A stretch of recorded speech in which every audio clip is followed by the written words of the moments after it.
It's 9 a.m. on May 18th, 2024. Residents of Charlotte, North Carolina wake up to the smell and sight of black smoke billowing up into the sky. The source: a massive 7-story apartment complex, home to 239 luxury units, or at least what should have been luxury units. At the time, the structure was still under construction, meaning that thankfully no residents were living there. But this in and of itself presented two major problems. The first was that, in its current state, the top 5 floors were primarily just the bones of the structure, made almost entirely of wood and insulation, making the building as a whole extremely flammable, meaning that although the fire had started out relatively small, it was quickly going to consume the entire complex if it wasn't put out quickly. Which brings us to the second and even more glaring problem. The building was actively under construction when the fire started, and that morning 17 construction workers had clocked in, all of whom were now in grave danger. And by the time the firefighters arrived on the scene,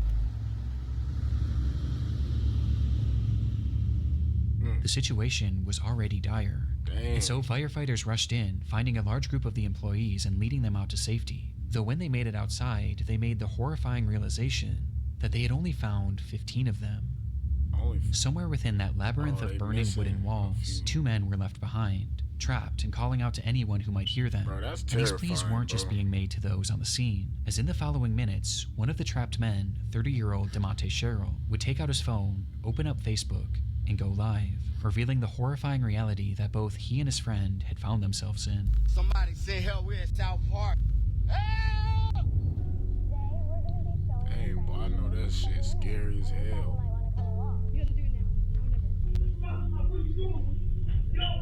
If you own a computer, here's how to get the most out of it. Watch this, watch this, watch this.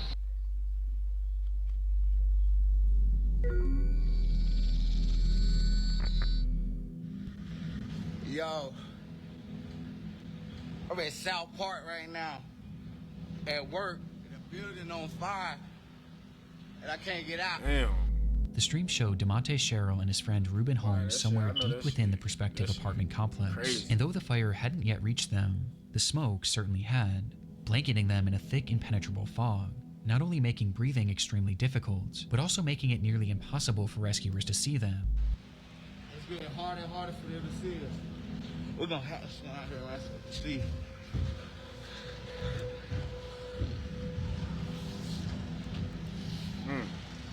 Boy, I can't even breathe in there, boy. The building on fire, I'm trapped inside, me and my man. This was likely one of the reasons why DeMonte chose to start this live stream, hopeful that it could show rescuers exactly where they were. Right. Based on the footage, their positioning was far from ideal. See? They were on the second highest floor, floor 6, which had only That's some one scary access shit, point, bro. a single stairway that was on the complete opposite side of the building. And based on their testimony in the footage, something had clearly blocked their path to that one remaining exit, meaning that the only other way out would be to jump. Though at 6 stories in the air, and falling into what would likely be the heart of the fire, this would have meant certain death. There was quite literally nowhere for them to go. Rescue was their only hope.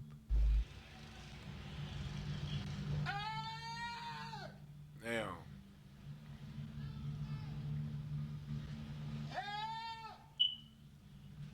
They can't even hear him up there, boy. I bet you they can't even hear him. It's too high up and too much smoke and fire, bro. This building is on fire. I'm at work. Somebody say hell, we're in South Park. Seemingly realizing this, DeMonte began to grow more desperate, yelling out into the void of smoke, while Ruben can be seen in the background waving his phone flashlight, with both men doing anything they could to help rescuers find them. Before...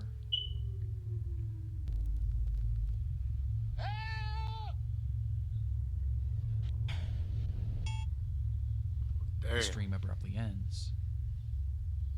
Rescuers were aware of the unfolding situation on the 6th story. They first tried to reach the men by using a massive crane with a basket attached, which can actually be seen in DeMonte's live stream. Though in it, you can see that it's also facing the complete wrong direction, as the smoke was just that impenetrable. However, at one point, it's believed that the crane operator did actually see these men, but the blaze was just too extreme, leading to the operator himself having to be rescued. This left only one real option for saving DeMonte and Ruben. They were going to have to go in after them. And so they climbed that stairway up to floor 6 and started their trek to the opposite end of the structure. Though before they could even make it halfway, the rescuers were relegated to a slow crawl, as the inferno around them raged more and more intensely, and the smoke grew thicker and thicker. though that's when they began to hear screaming. Somewhere lost in that maze, Ruben and DeMonte were yelling as loud as they could for help. This sound was a sign that they were getting close, though just then rescuers would be met with another sound. All companies working 7741 Liberty Road Drive, evacuate structure per command. All companies working 7741 Liberty Road Drive, evacuate structure. Command all companies, this will be defensive at this time. We'll be ready for this side to collapse. Everybody get out of the collapse zone. They really got to get out of there, bro. But you're not out of the building. There ain't nothing they can do. With the order being made for all of them to evacuate, as by this point, the structure was engulfed in flames, and a collapse was imminent. The firefighters tried to call out to the two in one last attempt to guide them towards rescue, but they never came. In fact, at that point, the structure fell eerily silent. It was probably way too late. They would leave that structure without DeMonte or Ruben, and minutes later, the fire consumed the entire building, going on with the the temperature inside reaching 2,000 degrees Fahrenheit. Before it collapsed, Jeez. It would eventually topple to the ground. And inside, DeMonte and Ruben would become the sole fatalities of this catastrophe. May their souls rest, bro. May they I'm in rest. South Park right now. At work. We're not in a horrific way, though, bro. And I can't get out. It's getting harder and harder for them to see us. Knowing how this story ends would make this live stream difficult for anyone to watch. But what I find most upsetting about it is that the majority of those who initially watched this were his own friends and family that followed him on Facebook, with these viewers including his own mother. And a lot of them probably had no idea he even worked this job, as he had just been hired that week.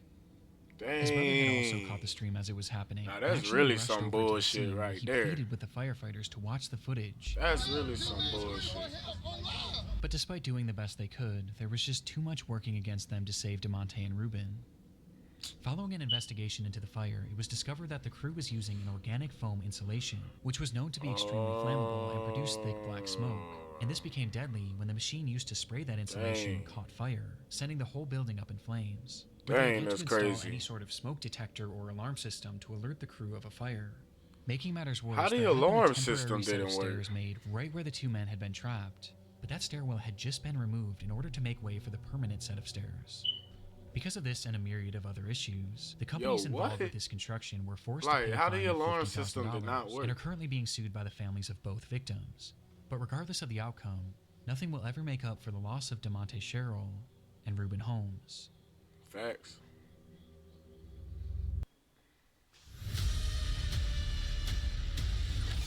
Bro, get out of here.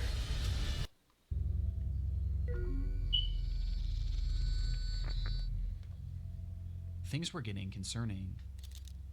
Johnny Cashman spoke to his family nearly every single day, but now, on the 6th day without receiving any communication from him, they knew that something was wrong. Johnny lived in Lynchburg, Facts. Virginia, hundreds of miles away from his home in Maine, and so, being unable to check on him themselves, they called police in the area and requested a welfare check. Police entered Johnny's apartment on the 19th of April, 2022, and hours later, they would call his parents with the news that they had found their son dead on the floor. According to the officers, Man. Johnny had experienced some sort of medical event that led to GI bleeding that ultimately claimed his life. But this made no sense to Johnny's family. He was only 38 years old and had just been given a clean bill of health after a full medical exam only 4 months prior. It was so out of the blue, in fact, that somebody they even did asked that. if there were any signs of a struggle, or if there was any evidence that he may have taken his own life. But they were assured that there was no trauma, no drugs, and nothing suspicious found on the scene, and that, as shocking as it was, his cause of death was entirely natural, and had likely just been spurred on by drinking and tobacco use, with the only solace being that Johnny didn't suffer, as they stated that he had died instantly. Because of this, no autopsy was performed, as the case seemed as straightforward as it gets. And despite his family questioning if they should get their own autopsy, they were told by officers that it wouldn't be necessary. And so, Johnny's body was cremated that's and when sent I'm back getting to it. Maine, in what seemed to be the end of Johnny Cashman's story. Wow.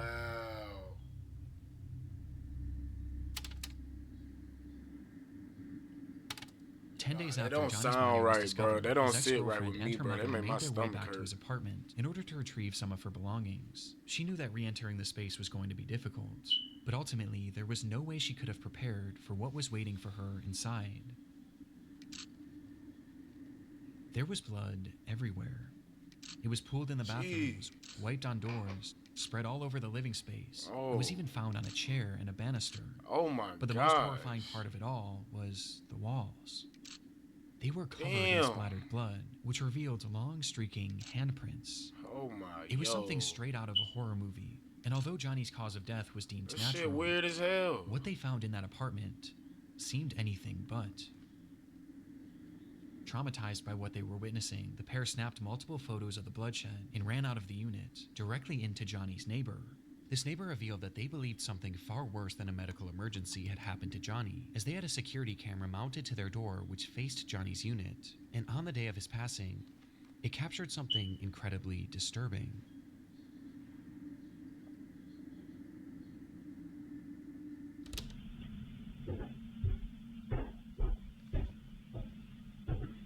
Is this him? The footage shows Johnny making his way up the flight of stairs leading to Johnny. his apartment at around 3:03 p.m.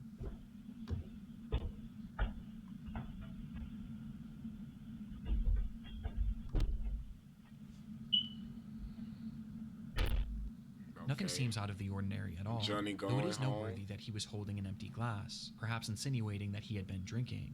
But this doesn't seem to impair his movements much at all, as he punches in the code and enters his home, just as he did every other day. But moments later, something happens inside that unit, and while it goes unseen, it doesn't go unheard.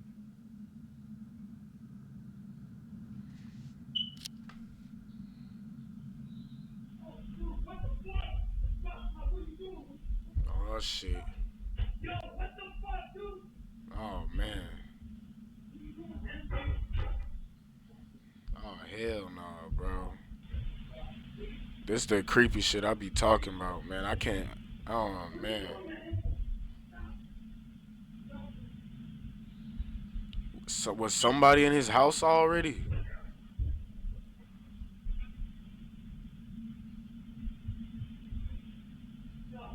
Bro, somebody was in his damn house already. The audio seems to depict a man yelling, asking repeatedly, "What are you doing?" and begging for something to stop. On top of this, you can also hear loud thuds and banging. Damn. Almost as if things were falling over inside, or there was some sort of physical altercation, before the unit then goes quiet just a few seconds later. It was unclear if this voice was Johnny's, or perhaps someone else who had been inside the unit, but regardless, one thing was apparent from this audio. There was someone else in that apartment, despite the fact that Johnny lived alone.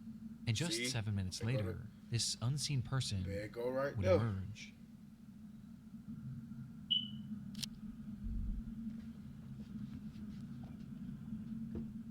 Oh nah. He in black, wiping This clearly his wasn't hands. Johnny. And after leaving the unit, the anonymous man nearly makes it out of the building before he seems to change his mind.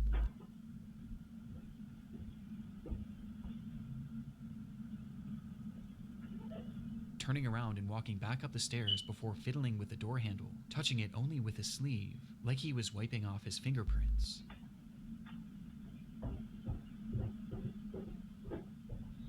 Oh man. He then walks down the stairs and stops once again, where he seems to be in a state of shock over whatever had just transpired, before he composes himself and walks out of the building. But the footage wasn't quite finished yet.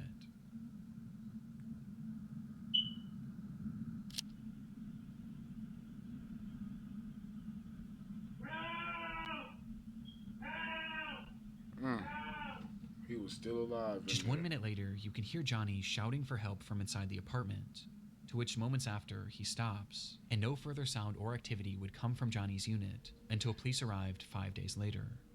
What, bro? The footage and the scene at the apartment seemed to contradict what Johnny's family had been told about his death. What exactly, bro? Yeah. The blood all over made it obvious that Johnny's death had not happened in an instant. And this, coupled by the presence of this unknown man, who was clearly distraught and wiping off his fingerprints, as well as the sound of the apparent struggle inside, seemed to point towards something much more sinister than what was initially conveyed to the family. But even with this footage, police still believed that Johnny's death was due to a medical emergency, as they quickly changed their initial story, saying that the blood spread was due to uncontrollable vomiting, and that Johnny had in fact likely suffered, at least for a short while. But this medical emergency wasn't elaborated on, as they didn't truly know what caused it, as no autopsy was ever performed, nor could one ever be performed, as by this point, Johnny was already cremated, and cremated because of the officer's initial statements. So if Johnny had actually been murdered, which the footage does seem to suggest, there was now virtually no way to prove it. And what makes this even more frustrating is that law enforcement already had this footage. It was collected that very day, and they either didn't fully look through it or didn't think that this was overly suspicious. But everyone else surely did. And soon this video began making the rounds online, leading to one glaring question being asked. Who is this man? As no one in Johnny's life recognized him. Well, it wouldn't be until May 11th that investigators would finally ID him as Stephen Church. And upon being questioned, he revealed that he had moved to Lynchburg for work, but the opportunity he had lined up fell through shortly after he arrived, leaving him with no money and without a place to stay, which is when he met Johnny, who offered to let him crash on his couch. He supposedly stayed with Johnny for 3 days, and described Johnny as an alcoholic who drank constantly, including on that fateful day. When Johnny arrived home, Stephen claims that he started drunkenly yelling at him about paying rent, which led to the two getting into a verbal altercation. But he insisted that this altercation never turned physical, and that he left immediately after, to which he quickly went back to clean his prints because he was afraid that Johnny would try and have him arrested for squatting. And having already racked up 2 felonies in his life, Stephen was paranoid about going back to jail. But when Stephen was leaving, he did mention seeing Johnny hunched over the toilet as if he were going to vomit, but he claims to have left before this so-called medical emergency started. This is the gist of Stephen's account from that day, but the problem is, it doesn't really match up with what we're hearing in the video.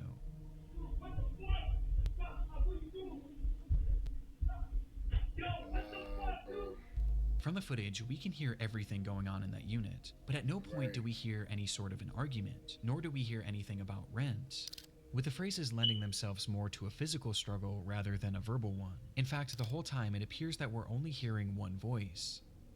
But there is an exception.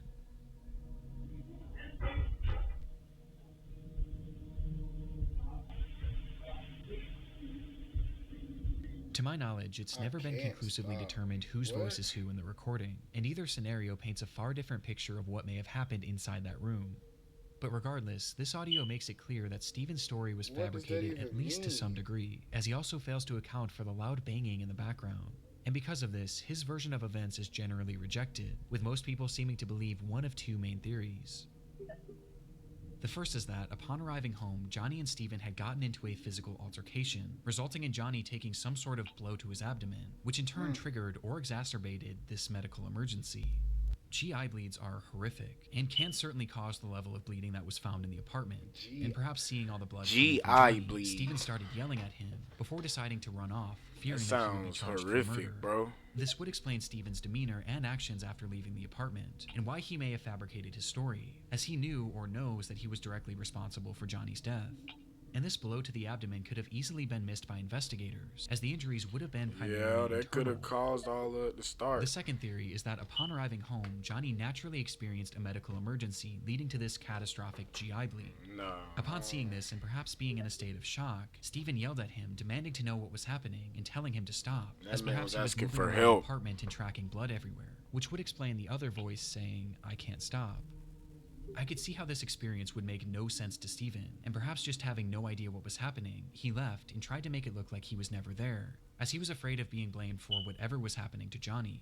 And so he essentially left Johnny He there to did die, cause it. whether knowingly or unknowingly.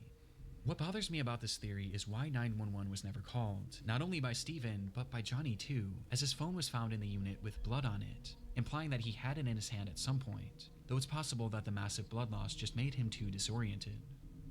Yeah, Both of that these too. theories seem believable, or at least more so than Kinda the think explanation about that it, Stephen had yeah. given. However, in October of 2022, Johnny's case would officially be closed for good, with Stephen being cleared of any wrongdoing, as Johnny's death was labeled the same way that it always has been, a medical emergency that couldn't be further elaborated on.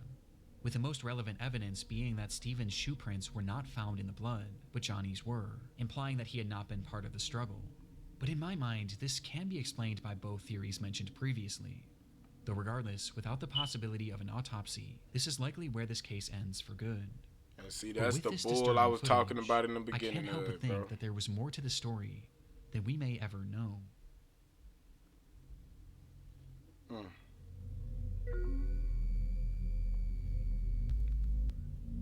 It was around 7:30 a.m. on a warm July morning back in 2019. 17-year-olds Bethany Martin and a 16-year-old friend decide to walk to a gas station near their home in San Antonio, Texas.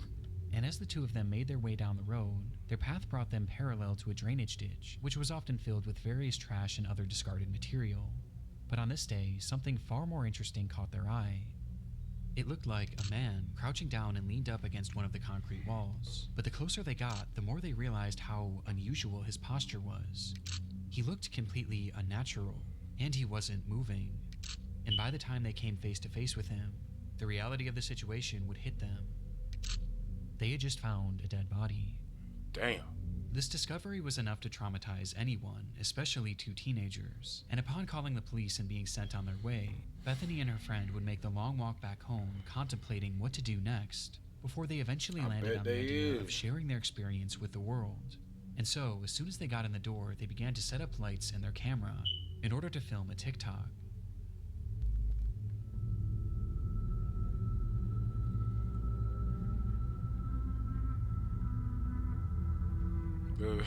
This is not funny, bro, but this is exactly how The clip showed the TikTok two be. sitting on a couch A appearing to be real in a state of serious shock, with situation. the words, "Us remembering we found a dead body this morning," plastered on the screen, offering no other context aside from the description, which simply read, "I wish we were kidding. All respect to the family." Some offered sympathy for the girls, while others viewed their post as insensitive and exploitative. Exactly. But others weren't even convinced it was real. I kind of partially feel due to like this that too, glaring but lack you of know, context. whatever. But any doubt of this post's legitimacy would be quickly thwarted by a discovery made not even one full day later, as it was revealed that this recording hadn't actually been the only video that these two girls had made on that fateful day. Oh Lord, they got a secret. Did they kill the On their man? walk to the gas station, the girls had stumbled across the body of 25-year-old Marcus Adams, with the young man having seemingly perished earlier that morning, with it being apparent that he had taken his own life. But upon finding Marcus, take that the back. girls weren't That actually ain't a joke overwhelmed about. with sadness or even shock, as instead their focus immediately went to something far different, as something on the man's body had caught their attention: his necklace. The girls really liked it. In fact, the unnamed 16-year-old had said that it matched her fashion perfectly. Oh, they don't. And so, before police arrived, the two would once again pull out their phone and start recording, showing Bethany approaching the body with her intention being to grab his necklace, which she eventually does, removing the medallion and giving it to her friend, before tossing the chain into the grass nearby, Bro, leading to what? the girls running away from the scene. The 16-year-old would They then post that robbed video onto her the Snapchat body. story for all I'm of her telling close you, friends she to wanted see. that pendant. I can't show the footage for obvious reasons, but it's Yeah, truly I know, I awful. feel that. And just based on the audio alone, you can tell that they're very obviously having fun doing this. You gotta do it now. Now or never. Yeah, bro, they're kids. Oh my god, oh my god, oh my god. Oh my god, oh my god. They're disgusting. Disgusting. That's somebody's family There's member, something bro. so uniquely Somebody's disturbing son. about it. It's clear that upon finding the body, there was no real emotional impact on them, at least none that outweighed their desire to steal from it. And as if stealing from this man who had just taken his own life, and posting it for all their friends to see as if it were a joke, wasn't horrible enough, they then immediately posted this other video to TikTok in an attempt to garner sympathy. It's truly awful, and made even more appalling by reports that claim that the 16-year-old had actually worn this medallion in the TikTok video, and in others made following Really? its posting. And unfortunately, their actions had even more upsetting consequences, as the footage from their Snapchat story was quickly Wow. downloaded by someone they knew and posted onto an app called Nextdoor, with the footage being totally uncensored. And it was on this app where it's claimed that many of Marcus Adams' own family members would see the footage, many of whom weren't even aware that he was deceased. Just one day after posting this TikTok, both girls were questioned by the police after the incident and the footage was reported to them, and as a result, Bethany would be charged with theft of a human corpse, but would ultimately avoid any serious jail time. Meanwhile, the 16-year-old's name and charges were never publicly released, but we do know that the medallion was returned to the family. Perhaps unsurprisingly, Bethany would later come back to her TikTok page shortly after her arrest and share her side of the story, where she gave a less than half-hearted apology, while also claiming to be the victim, saying that her friend had pressured her to steal from Marcus, as well as pressured her into making that TikTok in the first place, because she thought it would be a hit.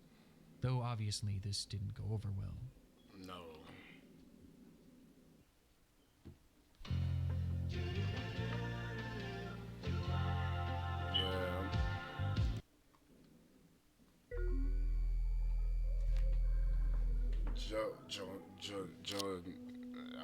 On December 20th, 1984, 12-year-old Janelle Miss Matthews disappeared from her home in Greeley, Colorado in the evening hours. Janelle.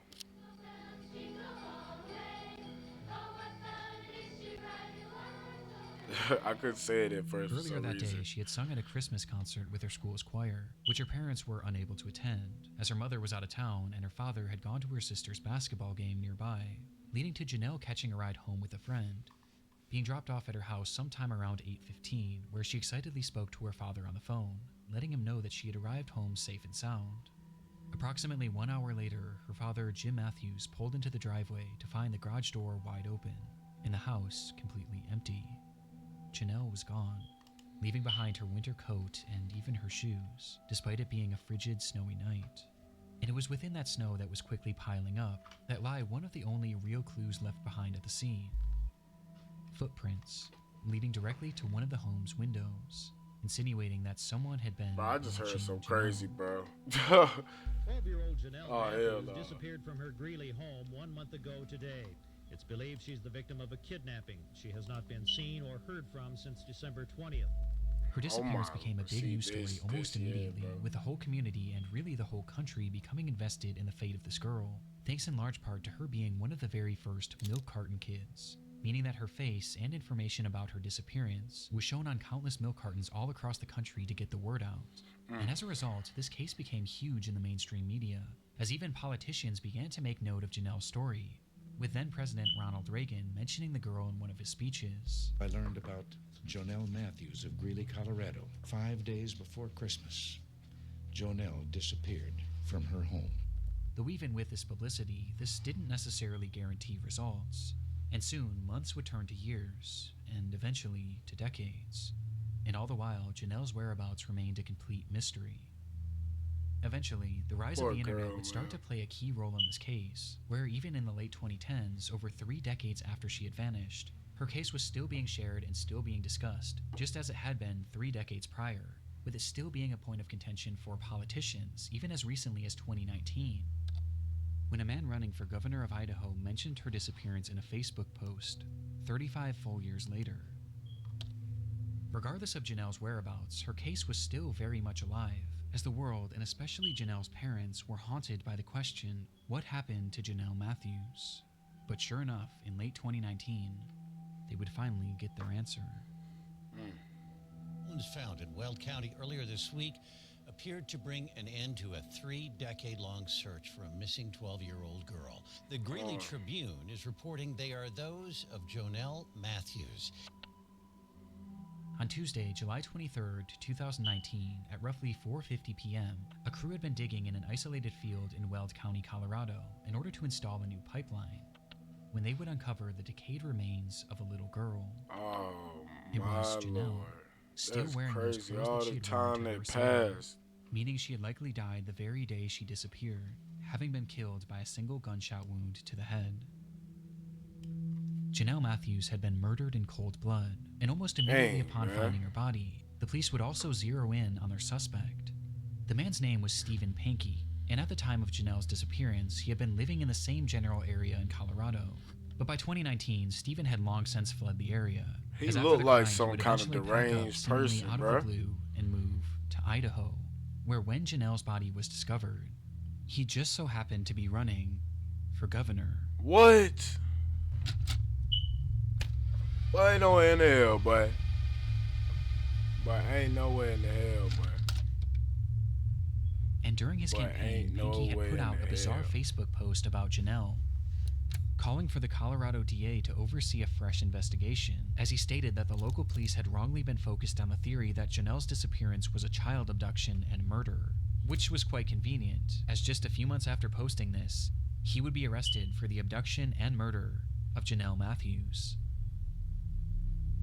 Police believe that Janelle had first caught Stephen's eye when he was working as a janitor at the church she attended, with this leading to him stalking her and eventually abducting her on that fateful night, where he threw Janelle in his car and ultimately ended her life, for no reason other than his sick satisfaction. He then proceeded to bury her in a field 20 miles away, in a spot that he was certain no one would ever find her. Now, the evidence supporting this is mainly circumstantial, but it is incredibly concerning. Just one day after Janelle's abduction, Panky decided to take his wife to California in order to celebrate the holidays with his parents, with this trip being completely unplanned, as his wife was only told of it literally the day of. And making things stranger, when they returned home, Stephen's car conveniently caught fire and was burned to a crisp, to which he offered no explanation for. But in response, he would take the car to a local scrapyard where it would be even further destroyed, taking any potential evidence along with it. But while this is all strange enough, police say that the main indicator that Stephen was his clear obsession with Janelle's case. Shortly after the slaying, Stephen began listening and watching any news reports he could on Janelle's case, while also having his wife read every single article about the missing girl out loud, to which he would often have her repeat them over and over again. But his obsession didn't stop there, as he would then start frequently calling the police, wanting to talk to them about the case, even going as far as to give them potential leads, as he claimed to be fearful that he was going to be blamed for the crime, despite having seemingly never even met her. And it was during some of these many unusual phone calls that he was said to have given details on her disappearance that were never actually made public. His obsession was entirely uncanny, bringing up her disappearance at random even decades later, with his Facebook post being a perfect example.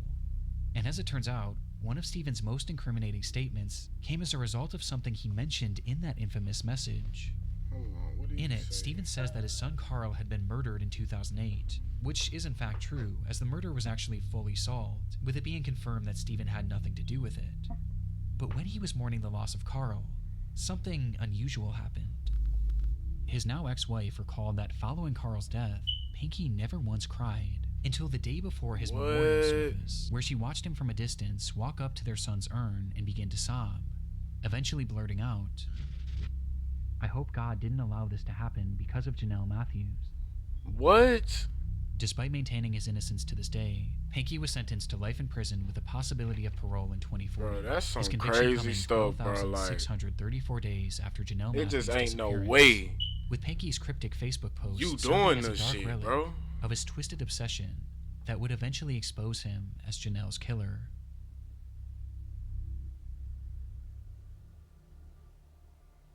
Damn, made that little girl rest, bro. I want to give a massive shout out to my buddy Ryan, aka Nexpo. A lot of you already know this, but Ryan is a really good friend of mine, and I'm super proud of him because he just released his very own podcast called Late Nights with Nexpo. Ryan's all about immersive and atmospheric storytelling. But that was crazy, bro. Let me see what else, bro. What are you still doing here? You still have not downloaded Pi Adblock?